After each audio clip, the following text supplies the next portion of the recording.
konsepto at kahalagahan ng economics.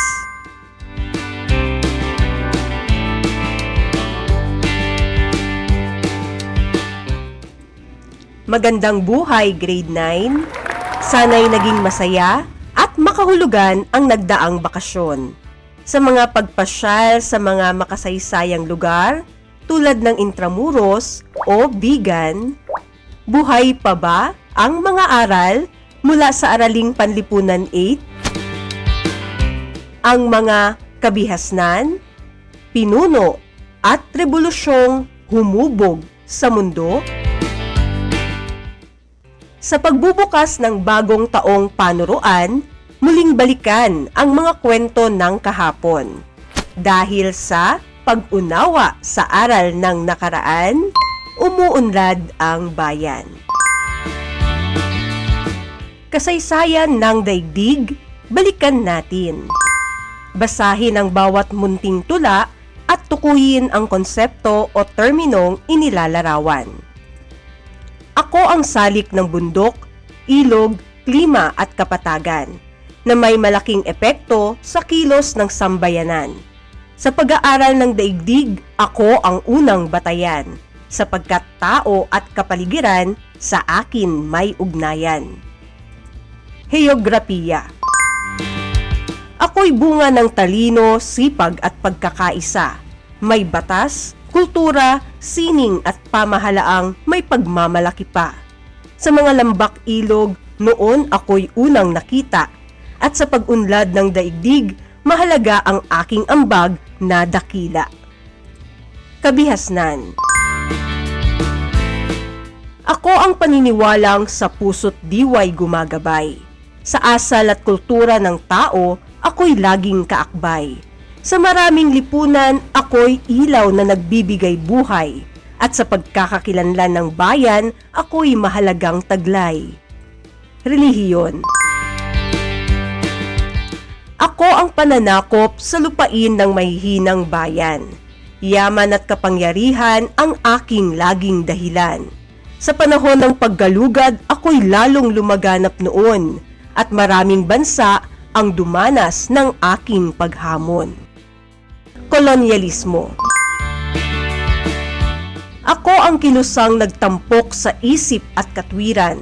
Karapatan ng tao ang aking laging binibigyang diin at dangal. Lumang paniniwala'y aking hinamon ng buong tapang at nagbukas ako ng landas sa pagbabagong pangmalawakan. Enlightenment.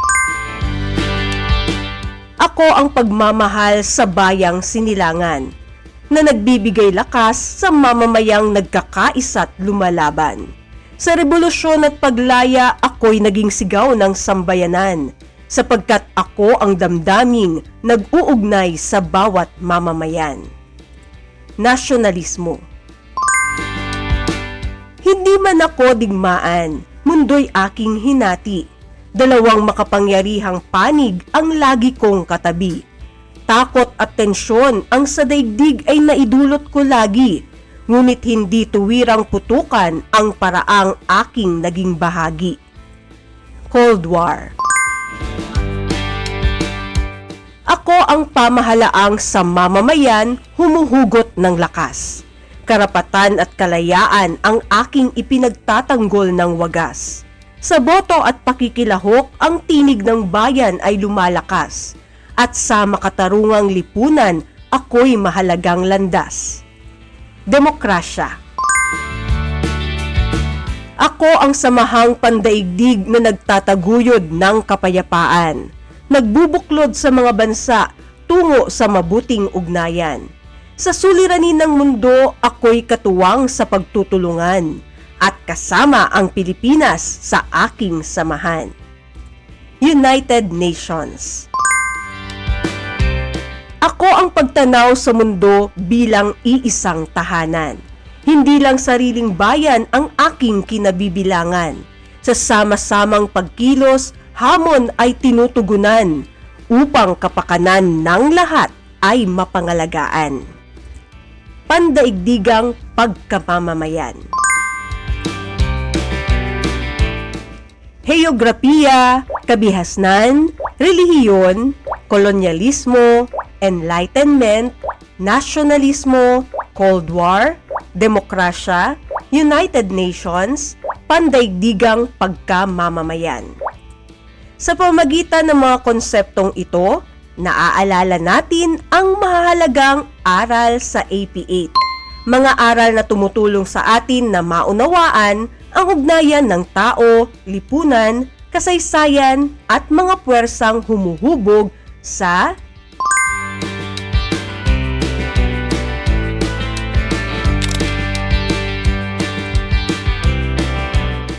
ang Asya at daigdig.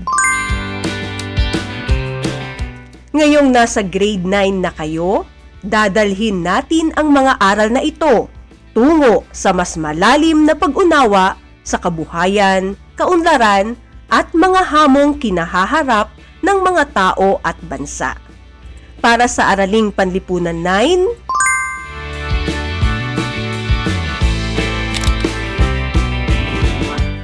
Economics tungo sa likaskayang pag-unlad.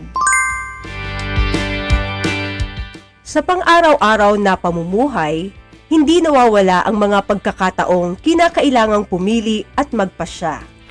Mula sa mga payak na gawain hanggang sa mahalagang usapin sa buhay, patuloy nating iniisip kung ano ang higit na mahalaga, ano ang dapat unahin at ano ang maaring isakripisyo.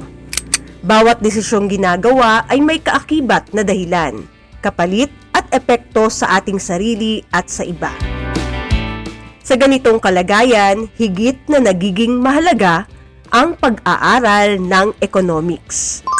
Hindi lamang ito umiikot sa pera, negosyo o kalakalan, kundi sa mas malalim na pag-unawa kung paano gumagawa ng matalinong pagpapasya sa gitna ng limitadong pinagkukunang yaman at walang hanggang pangangailangan ng tao.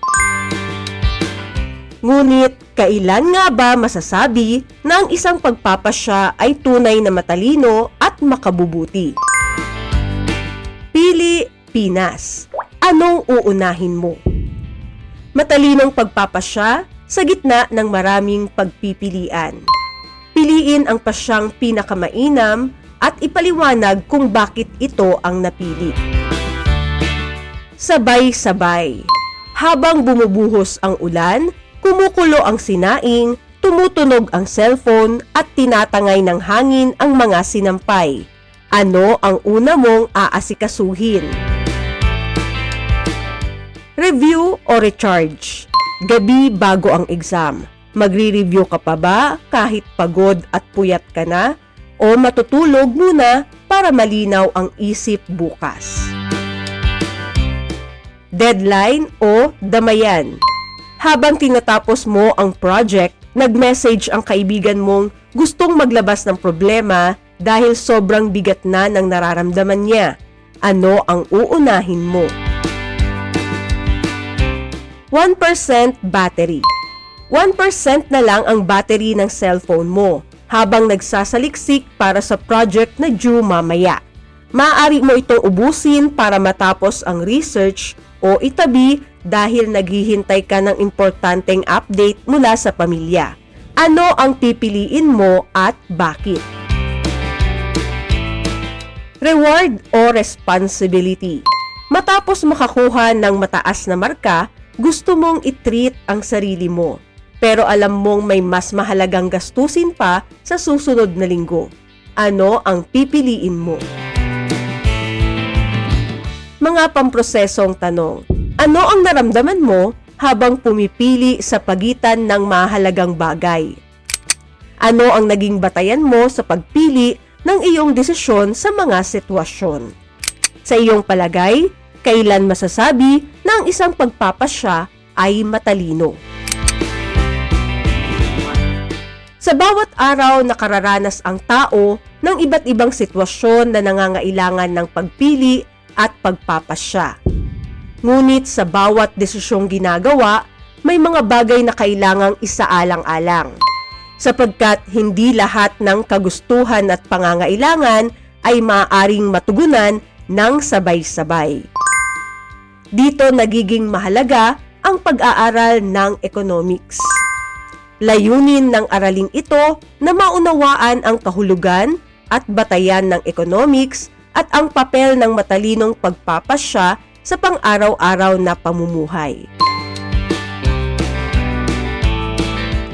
Upang mas maunawaan ang saklaw ng pag-aaral ng economics, mahalagang makilala ang pagkakaiba at pagkakaugnay ng ekonomiya o economics. Tukuyin kung ang larawan ay tumutukoy sa ekonomiya o economics. Unang larawan, ekonomiya. Ikalawang larawan, economics. Ang ekonomiya ay tumutukoy sa kabuuan ng mga gawain ng tao, institusyon at pamayanan na may kaugnayan sa paglikha, pamamahagi, pagpapalitan at pagkonsumo ng mga produkto at serbisyo. Ito ang kabuuang galaw ng kabuhayan sa isang tahanan, pamayanan o bansa. Samantalang ang economics ay isang sangay ng agham panlipunan na nag-aaral kung paano gumagawa ng desisyon ang tao sa harap ng limitadong pinagkukunang yaman at walang katapusang pangangailangan at kagustuhan.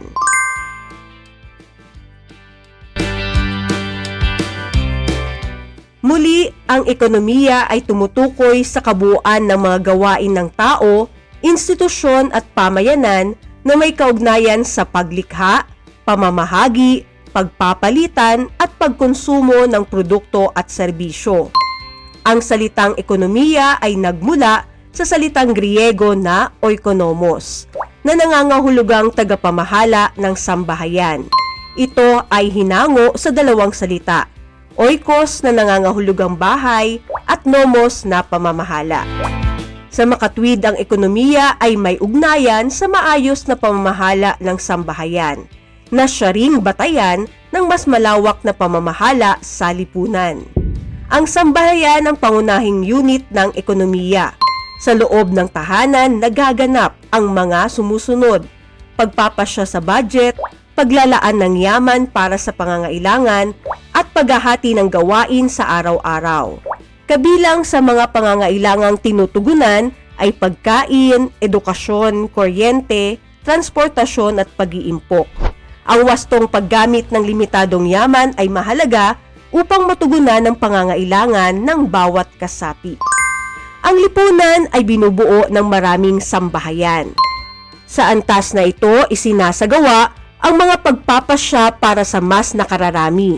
Kabilang sa mga serbisyong panlipunan ang serbisyong pangkalusugan, edukasyon, seguridad, infrastruktura, pangangalaga sa kalikasan.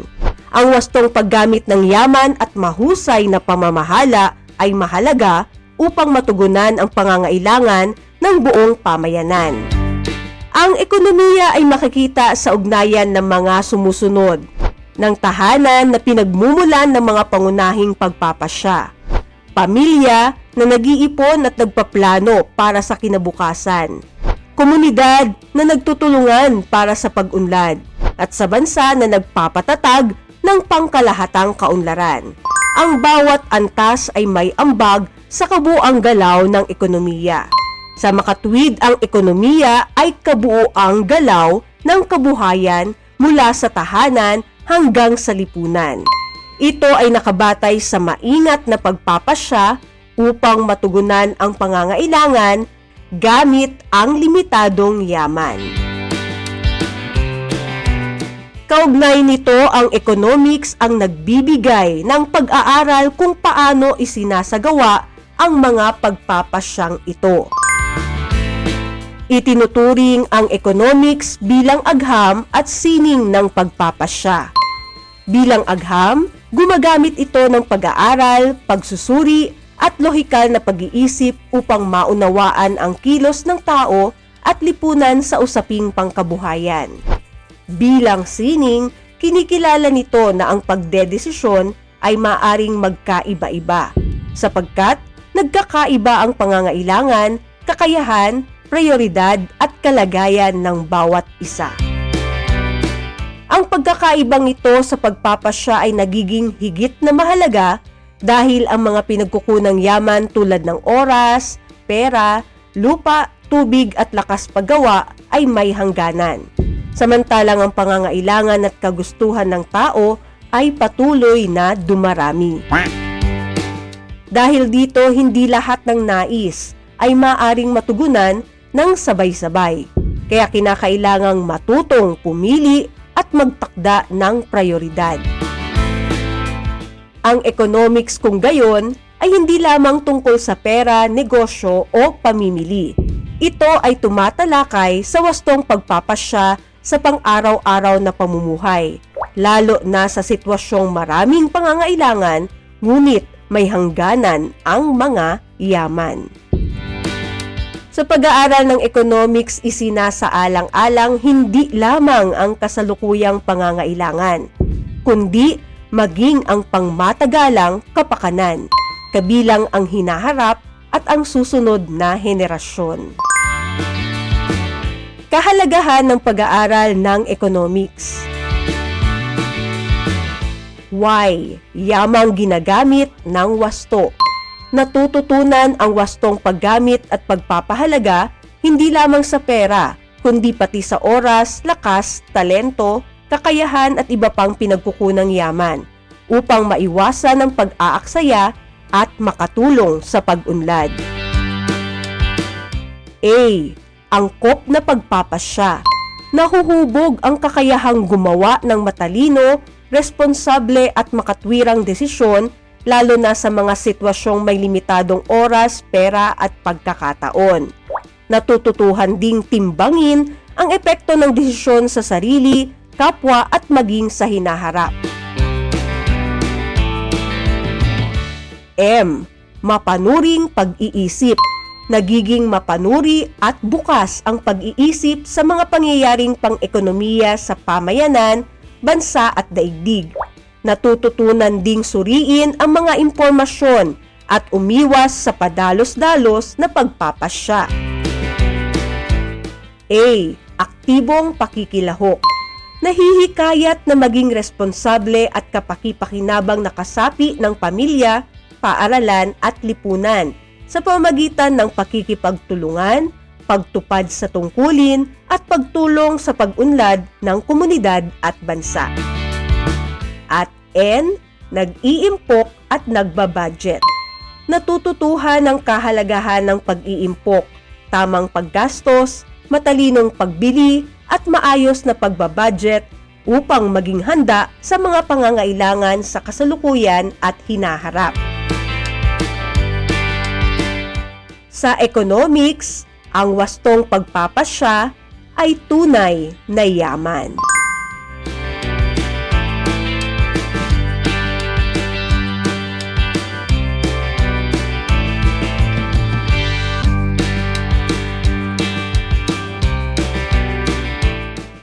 Eco, name it.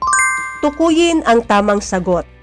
Ito ay sangay ng agham panlipunan na nag-aaral kung paano nagpapasya ang tao sa harap ng limitadong yaman.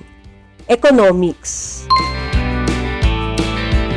Ito ay tumutukoy sa kabuuan ng mga gawaing may kaugnayan sa paglikha, pamamahagi, pagpapalitan at pagkonsumo ng produkto at serbisyo. Ekonomiya. Pangunahing unit ng ekonomiya kung saan nagaganap ang pagbabudget at paglalaan ng yaman. Sambahayan.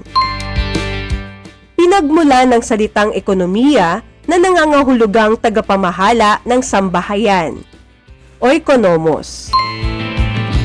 Salitang Griego na nangangahulugang bahay, oikos. Pili, wise, challenge. Diskarte mo, desisyon mo. Gawin ang mga gawain ayon sa inyong paraan ng pagkatuto. Ipakita ang pag-unawa sa matalinong pagpapasya gamit ang iba't ibang malikhaing paraan. Visual learners, eco poster. Gumawa ng mini poster o simbolo na nagpapakita ng kahalagahan ng matalinong pagpapasya sa paggamit ng limitadong yaman. Auditory learners, eco-jingle o slogan. Gumawa ng maikling chant, jingle o slogan tungkol sa economics at matalinong pagpapasya. Kinesthetic learners, eco-freeze frame.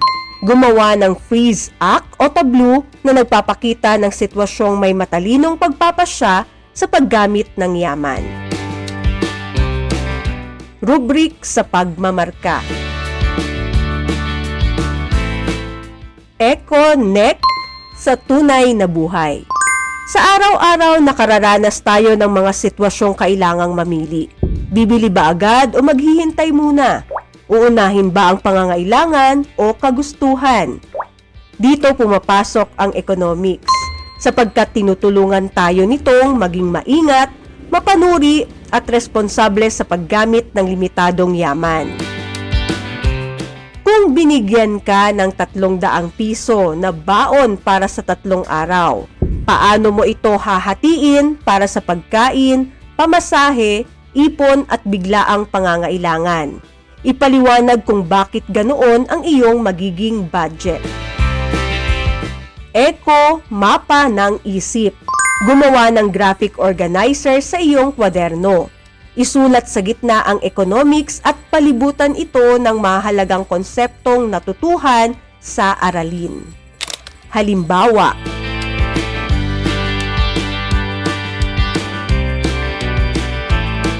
pili, Pinas. Decision quest. Piliin ang letra ng tamang sagot. Nais bumili ni Carla ng bagong cellphone, ngunit sapat lamang ang kanyang pera para sa school supplies. Bakit kailangang mamili ni Carla? Dahil limitado ang pinagkukunang yaman. Sa isang pamilya, pinag-uusapan kung paano paghahati-hatian ang budget para sa pagkain, kuryente at edukasyon. Ano ang ipinapakita ng sitwasyong ito? Kailangang gumawa ng desisyon sa paggamit ng yaman. Ang economics ay maaaring ituring bilang agham at sining. Ano ang ibig sabihin ng economics bilang agham? Gumagamit ito ng pagsusuri at lohikal na pag-iisip. Iba-iba ang paraan ng pagpapasya ng mga tao, kahit pareho ang sitwasyon. Ano ang ipinapahiwatig nito sa economics bilang sining? Nagkakaiba ang desisyon dahil iba-iba ang kalagayan. Napag-alaman na may kaugnayan ng economics sa likaskayang pag-unlad. Ano ang ibig sabihin nito? Ginagamit ang yaman ng may pag-iingat para sa hinaharap. Ang matalinong pagpapasya ngayon ay ambag sa mas maayos at likaskayang kinabukasan.